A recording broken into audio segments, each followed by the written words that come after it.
My wife left me because her mother told her I would never amount to anything. She said I was a failure, unworthy of her daughter, and she convinced Marina to divorce me. They took everything from me in the settlement. The $3.8 million mansion I built with years of sweat and sacrifice. Gone. The life I thought I was creating for us. Ripped away as if it never mattered. 6 months later, when I was barely holding myself together in a run-down apartment, there was a knock at my door. A lawyer stood there with a black briefcase in his hand. He looked me straight in the eye and said, "Your ex-wife's father wants to meet you. He has something that belongs to you." I didn't know what to think. But when I saw what was inside that briefcase, my chest tightened, and for a moment I couldn't breathe. I never imagined my life would unravel the way it did. For years, I believed I was building something solid, something lasting. Not just for me, but for my wife Marina and the future we once dreamed of together. I was a construction man, not a man of fancy words or lofty promises. I worked with my hands, I managed crews, I made sure houses stood tall against storms. That was my pride. It was never glamorous, but it was honest, and it put food on the table. When I first met Marina, I thought I had found my partner in every sense of the word. She had this grace about her, a confidence that seemed untouchable. She was the kind of woman who could walk into a room and silence it without saying a word. I loved her instantly. But from the very beginning, I felt the sharp eyes of her mother, Dahlia Crestwood, studying me like I was an unwelcome guest in her home.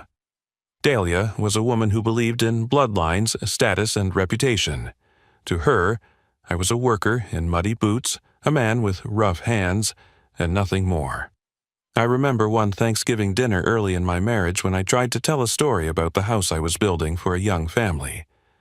Marina smiled at me with warmth, but Dahlia cut me off with a cold laugh. "Marina," she said, turning to her daughter while ignoring me, "a man who spends his life hammering nails will never bring you the life you deserve. You should be careful not to waste your best years waiting for him to grow into something he cannot be." I swallowed my pride that night, forcing a smile and pouring myself more wine, but her words burned into me like acid. For a while, Marina defended me. She would tell her mother that she loved me, that we had a future. And I believed her. We bought a home together in California, and when the business grew, I poured every cent I could into making that place our sanctuary. Eventually, it became a mansion, worth nearly $4 million, sitting on a rise where you could see the ocean on clear mornings. Every brick, every plank, every stone was a piece of me. I told myself it was proof that Dahlia was wrong, proof that I could give Marina the life she deserved. But money and houses don't build love if poison is dripping in the background. Dahlia never stopped whispering into Marina's ear. Over the years, I noticed subtle changes. Marina started repeating her mother's phrases. "You work too much. Why don't we have more? You'll never be like the men Mother knows." I tried to brush it off, tried to remind her that we were building this life together, but her patience for me began to fade. My mother, Irene, saw it long before I did. She was a gentle woman, a church-going woman who always believed in hope. She would place her hand on mine and say, "Ethan, you are enough. Don't let that woman make you doubt yourself." My younger brother Caleb also warned me. "She's not standing with you, brother. A wife is supposed to be on your side, no matter what her mother says." I wanted to believe Marina loved me enough to fight for us, so I ignored the warning signs. The day the divorce papers were delivered felt like a punch I never saw coming. Marina stood in the kitchen of the home I built and told me it was over. She didn't cry. She didn't falter. She just said the words like they had been rehearsed. "Mother was right, Ethan. You'll never be more than a failed dreamer. I can't keep living like this." My knees almost buckled. I wanted to shout, to ask her how she could throw away everything we had built, but the look in her eyes told me the decision had been made long ago. The divorce hearings were brutal. Dahlia sat in the courtroom with her chin high, Satisfied as the lawyers tore apart my life, Marina walked away with nearly everything: the mansion, the savings, the cars. I was left with scraps, debts from the business, and a hollow chest that felt like it would never fill again. Walking out of that courthouse was the loneliest moment of my life. I remember standing on the steps outside, watching her drive away in a car I had paid for, while Dahlia's eyes met mine one last time. She didn't have to say a word. Her smirk told me I was finished. I moved into a small apartment after that. The wallpaper was faded, the pipes clanged in the night, and the refrigerator made a constant groaning sound. It was a far cry from the mansion where I used to watch the sun rise with a cup of coffee. Every corner of that apartment felt like defeat. I worked odd jobs to keep myself afloat, the kind of work that paid just enough to cover rent and keep me from going hungry. Pride kept me from asking Caleb or my mother for money, though both offered. I drank more than I should have, stared at the walls more than a man should, and wondered if Dahlia had been right all along. Those 6 months were the darkest of my life. The silence in that apartment was heavier than any noise. Every night I lay awake thinking about what I could have done differently, where I had gone wrong. Marina was gone, Dahlia had won, and I was left with nothing but memories of a life that felt like it belonged to someone else. I thought that was the end of my story. I thought I had been cast aside for good, but life has a way of surprising you, sometimes when you least expect it. The weeks after the divorce were filled with a dull ache that refused to leave. I woke up every morning in that small apartment and felt the same crushing weight on my chest. Some days I stared at the ceiling, wondering how I could have gone from owning a mansion by the ocean to sleeping on a sagging mattress in a room that smelled of mildew. The humiliation was constant, and it wasn't just about losing the house or the money. It was about losing Marina. It was about knowing she had looked at me, a man who gave her everything he could and decided I was not enough. The settlement had left me nearly bankrupt. The mansion, the cars, the savings, all gone. I tried to keep the construction business afloat, but I no longer had the resources to keep up with projects. Clients drifted away, sensing weakness. Some even whispered that Marina and her mother had been right all along, that Ethan Rourke was finished. It felt like the whole world was watching me collapse, and I could not stop it. Dahlia Crestwood did not miss her chance to twist the knife. One afternoon, as I was leaving the courthouse after finalizing the transfer of the mansion, she caught me in the parking lot. Her perfume hit me first, sharp and overpowering, and then her voice cut into me like a blade. I told Marina you would never amount to anything. You proved me right. Men like you always fall back into the mud where they belong. She turned on her heel before I could answer, sliding into her black town car with the smugness of someone who had won a lifelong battle. I stood there, gripping my fists so tightly my nails dug into my palms. My blood boiled, but my voice caught in my throat. What she did not know was that her words played in my head every night. It was not just a victory for her, it was a curse for me. I could not silence it. The more I tried, the louder it became. You will never amount to anything. My mother, Irene, tried to comfort me in her gentle way. She would come by with casseroles, the kind she used to make when I was a boy. She would set them on the counter and say, "Ethan, a man's worth is not measured by his house or his bank account. It is measured by his heart." She looked at me with eyes full of compassion, but I could see the worry behind them. She was afraid the bitterness would consume me. Caleb, my younger brother, was less delicate. He walked into my apartment one evening with a six-pack and said, "You are letting them win. Dahlia gets stronger every time you sit here and drown yourself in self-pity. You think you're beaten? No, brother, you're still breathing, and as long as you're breathing, you can fight." He was right, but at the time, his words only stung.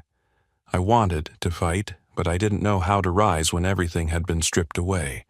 The world felt small in that apartment. The days blended together. I worked odd jobs, patching roofs or repairing fences, the kind of labor that barely kept me afloat. Each paycheck disappeared quickly, swallowed by rent and bills.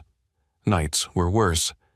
I sat alone with my thoughts, staring at old photographs of Marina and me in better times. Her smile in those pictures haunted me, because it reminded me of the woman I had married, not the woman who had walked away. I thought about reaching out to her once, picking up the phone and begging her to reconsider. But pride stopped me, and in truth it was not just pride. It was the memory of her final words in that kitchen.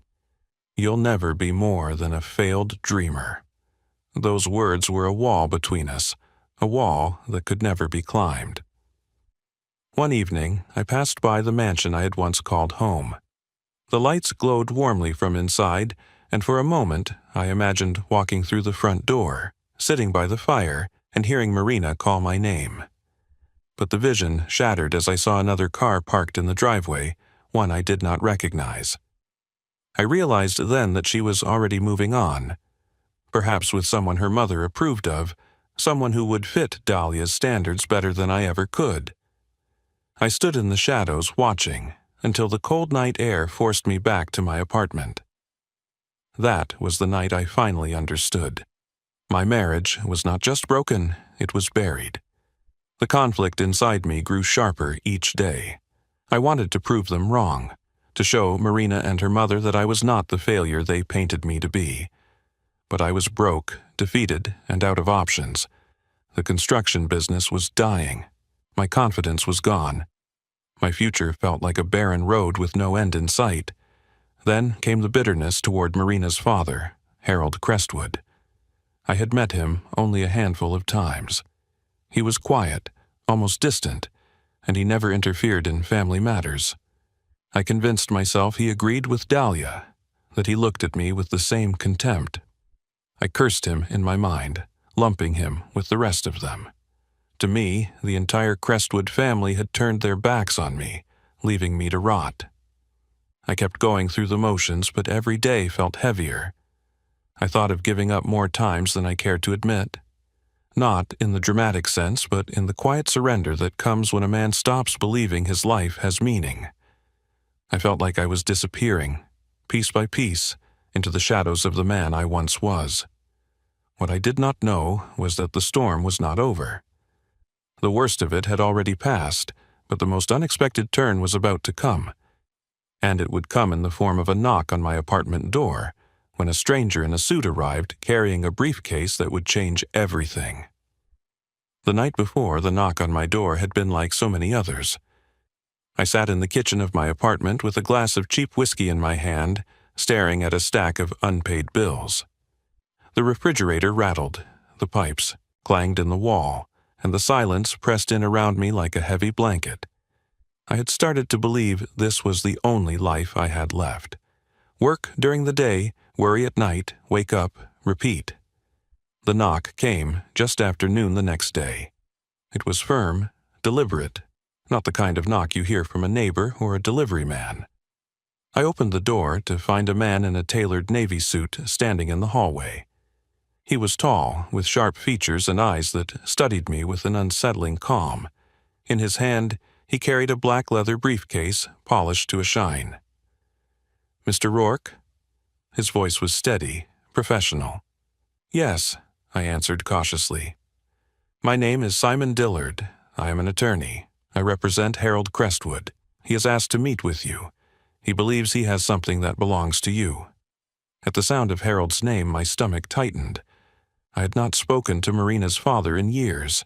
He had always kept to himself, a man of quiet wealth and few words.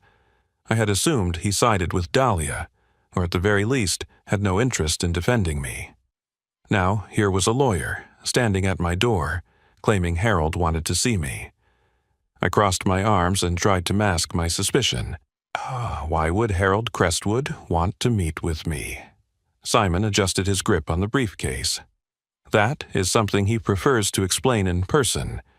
If you will allow me, I can take you to him now."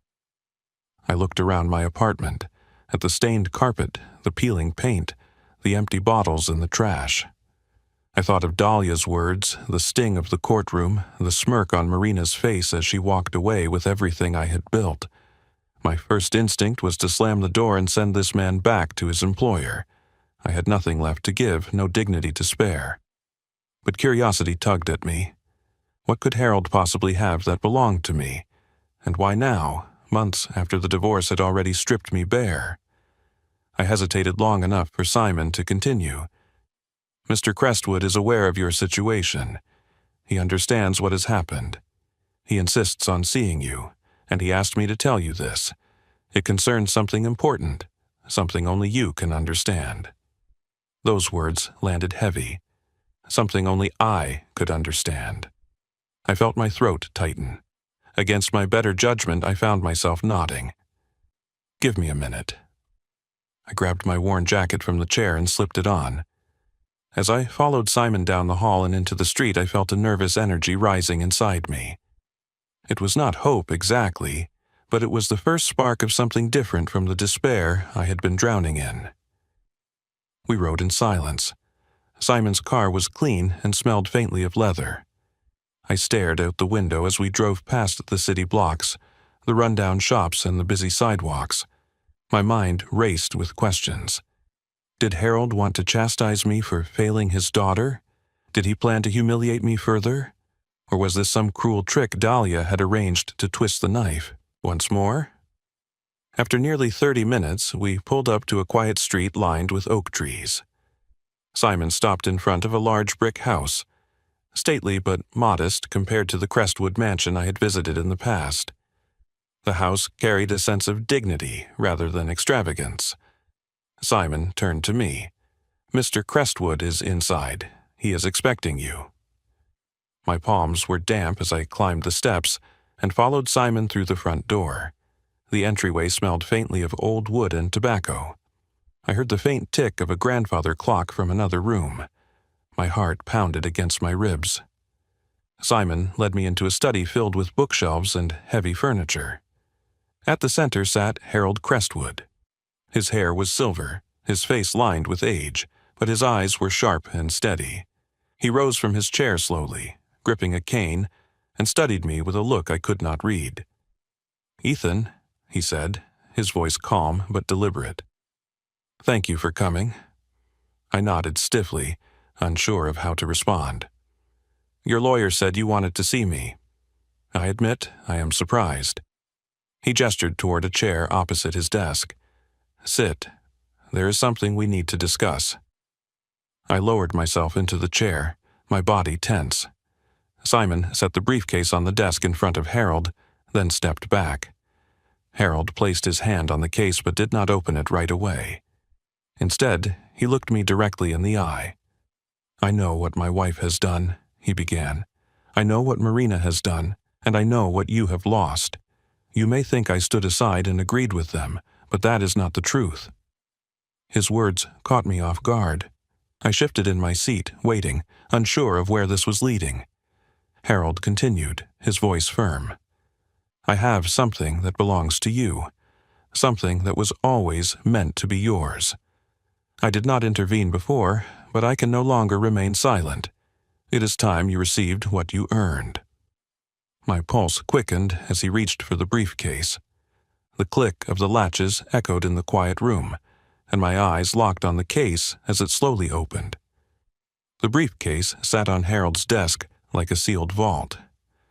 My heart pounded in my chest as he clicked the latches and slowly lifted the lid. I leaned forward without realizing it, my body tense as though bracing for a blow. Inside was a thick stack of documents bound together, along with a few old photographs tucked neatly into a folder. Harold pushed the briefcase toward me. "Go on," he said, his voice steady. I reached out with trembling hands and lifted the documents. At first, I did not understand what I was holding. The papers looked official, covered in legal language, seals and signatures. I flipped through the pages and my eyes widened as the words sank in. Deeds, shares, ownership transfers. They were records of assets worth millions, tied to land developments across California. My name was on them. I looked up at Harold, my voice unsteady. "What is this?" He leaned back in his chair, resting his cane against the desk. It is what you earned years ago. You did not know it then, but the work you did for me was far more valuable than you realized. These developments would never have been completed without your designs, your supervision, your hands. You built more than houses, Ethan. You built empires, and no one ever gave you the credit. My throat went dry. I ran my fingers over the document, still unable to believe what I was seeing. Why are you giving this to me now? Marina and her mother made sure I walked away with nothing. Why would you step in after all this time? Harold's eyes darkened. Because I have watched silently while Dahlia poisoned my family. I have seen the way she twisted Marina, convincing her that money and status matter more than character. I stayed quiet because I thought it was not my place to interfere. But after the divorce, when I saw how far she went to destroy you, I could not stand by any longer. This was always meant for you, not for them. His words hit me like a wave. I tried to steady myself, but the room seemed to tilt. For months, I had been living with the weight of defeat, believing I was worthless, believing Dahlia's voice when she told me I would never amount to anything. And here was Marina's father, the man I thought had dismissed me as a failure, handing me proof that I was worth more than I had ever imagined. I whispered, "I do not know what to say." Harold's voice softened, though his expression remained stern. "Say that you will rise again. Say that you will not let their cruelty bury you. You have been broken, Ethan, but a man like you was never meant to stay broken. This is your chance to stand taller than ever before." Tears welled in my eyes. I had not cried since the day I left the mansion, but now the emotion was too strong to hold back. My hands shook as I set the papers down and covered my face for a moment, overwhelmed by the flood of relief, disbelief, and gratitude. I forced myself to look at Harold again. "Why me? You could have left this for Marina. You could have let Dahlia take it all. No one would have stopped you." A faint smile crossed his face, one that seemed almost sad.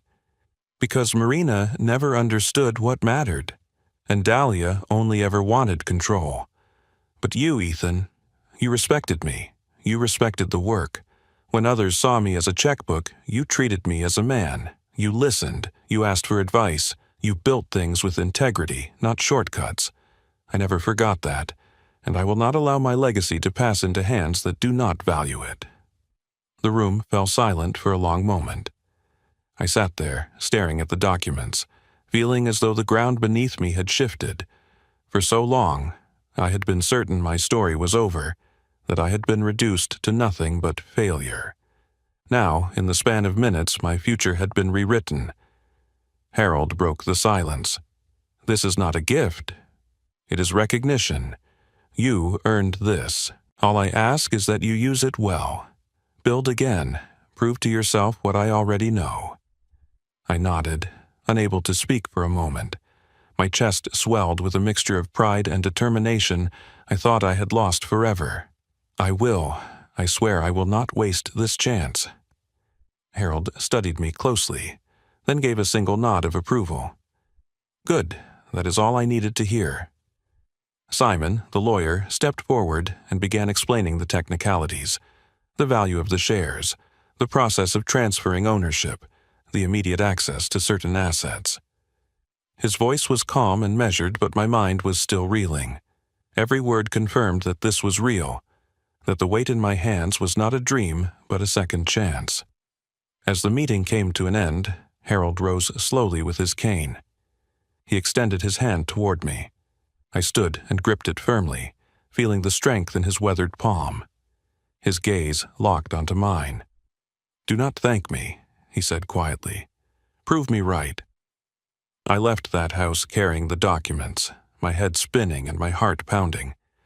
For the first time in months, I felt something powerful stirring inside me. It was not just hope. It was a fire, a drive to reclaim everything that had been taken from me, and to rise beyond what Dahlia and Marina ever believed possible. When I stepped back into my small apartment, I looked around at the peeling walls and the sagging mattress. I knew I would not be here much longer. I knew the life I had been clinging to was already behind me. In my hands, I held the key to a future I thought I had lost forever. When I walked out of Harold Crestwood's study carrying that briefcase, I knew my life would never be the same. For months, I had been living in defeat, believing the lies that were spoken over me, letting them shape my sense of worth. But in a single afternoon, Harold reminded me that worth is not handed down by others. It is earned by the way a man lives and the way he treats people. I went back to my apartment and spread the documents across the small kitchen table. For hours, I read every word, letting the reality sink in. These were not scraps. These were opportunities, assets that gave me the means to rebuild. But more important than the money was the validation that I had mattered, that my work had value, and that my life was not defined by Dahlia's contempt or Marina's betrayal. The first thing I did was call Caleb. He answered on the second ring, his voice full of concern, as it always was since the divorce. "You holding up, brother?" I laughed, a sound I had not heard from myself in months. "Better than you think. I just left Harold's house. He gave me something I never expected." Caleb drove over that night. When he saw the papers, he shook his head in disbelief, then clapped me on the shoulder so hard my glass of water spilled. "I told you, you weren't done. You were never done." His words filled me with strength, and for the first time in a long while, I felt proud to look my brother in the eye. With Harold's support and the assets he handed me, I started again. I reopened my construction business, this time with new resources and a deeper determination. The first projects felt like redemption. Every nail hammered, every beam lifted, every wall set into place reminded me that I was not a failure. I was a builder, and I always had been. My crews saw it too. They noticed the fire in me, the drive to lead, and they followed it. Within a year, my company was thriving again. I also moved out of that apartment. It had been a symbol of survival, but I no longer needed to survive. I needed to live. I bought a modest home near the coast. It was not a mansion, but it was mine. And when I looked out the window each morning, I saw possibility instead of defeat. My mother, Irene, visited often. She brought her casseroles, hugged me tightly, and said, "I knew you would rise again." The pride in her voice was worth more than any house or fortune. As for Marina and Dahlia, I heard their lives did not unfold as smoothly as they had hoped. The mansion became a burden, its upkeep too costly without my steady income. Rumors reached me that Marina grew restless, and that Dahlia's sharp tongue, once so powerful, began to wear thin even with her own daughter. I never sought revenge, and I never gloated. Their lives were no longer my concern. My victory was not in their downfall, but in my recovery. The biggest lesson I carried with me was this: a man's worth is not measured by the approval of others. It is not found in the wealth he holds or the house he lives in. Worth is proven in the way he treats people, in his integrity, and in his ability to keep building even after everything crumbles. Harold saw that in me, even when I could not see it myself. His belief gave me the chance to start again, but it was up to me to make something of it. When I think back on those dark months in that small apartment, I remember the weight of despair and the feeling that my life had ended. Now, standing on the other side, I see those months as the foundation for everything that came after. Pain became the fire that forged me stronger. Loss became the soil where new growth began. If there is one truth I want to share, it is this: no matter who turns their back on you, no matter how loudly someone insists you are nothing, they do not define you. You define yourself by how you rise after the fall. I am Ethan Rourke, and I stand here not as the man Dahlia called a failure, but as the man who proved her wrong by living, building, and rising again. And now, I want to turn to you, the ones listening to my story. If this story moved you, if it made you feel something, or if it reminded you of your own strength in the face of betrayal, then share it with someone who needs to hear it. Like this video so others can find it. Leave a comment and tell me what you think, or share a time when you had to rise from nothing. And if you want more stories like this one, subscribe to the channel so you never miss the next chapter. Your support keeps these stories alive. And just as Harold once said to me, I will say to you, rise again.